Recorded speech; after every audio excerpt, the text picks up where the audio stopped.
ஒரு வழியா weekend episode முடிஞ்சிருக்கு. முன்னாடியே சொன்ன மாதிரி பிரவீன் தான் எவிக்ட் ஆகி வெளியே போயிருக்காரு. நமக்கு பிரவீன் தான் எவிக்ட் ஆக போறாரு அப்படின்றது முன்னாடியே தெரிஞ்சிருந்தாலும் அவர் எவிக்ட் ஆகியிருந்த அந்த மூமெண்ட் அண்ட் அந்த ஒரு விஷயத்தை அவர் ஹேண்டில் பண்ணது, அதுக்கு அவர் கொடுத்திருந்த எக்ஸ்பிரஷன் இதெல்லாம் பார்க்கும்போது ஒரு மாதிரி ஹார்ட் மெல்ட்டிங்காக தான் இருந்தது.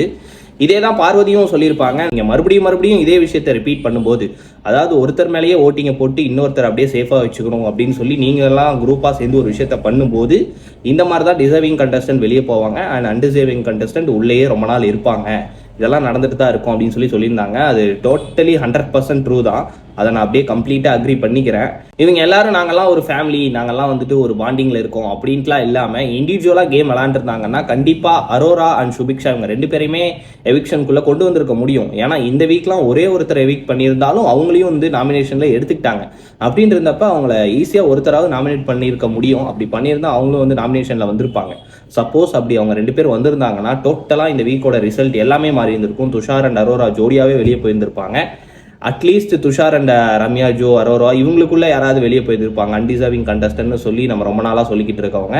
பிரவீன் மாதிரி ஒருத்தர் வெளியே போனது ஒரு மாதிரி கஷ்டமாக தான் இருக்குது. இது அன்ஃபேர் அப்படின்றது வெளியே இருக்க எல்லாருக்குமே தெரியும், உள்ளே இருக்கவங்களுக்கு கூட தெரியும்.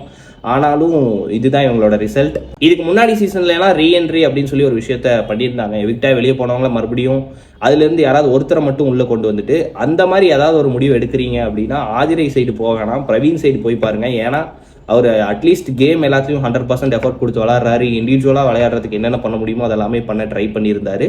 ஸோ அந்த சான்சஸ் அவருக்கு கிடைச்சா எனக்கு கரெக்டாக இருக்கும் அப்படின்னு சொல்லி தோணுது. உங்களுக்கு எப்படி தோணுது?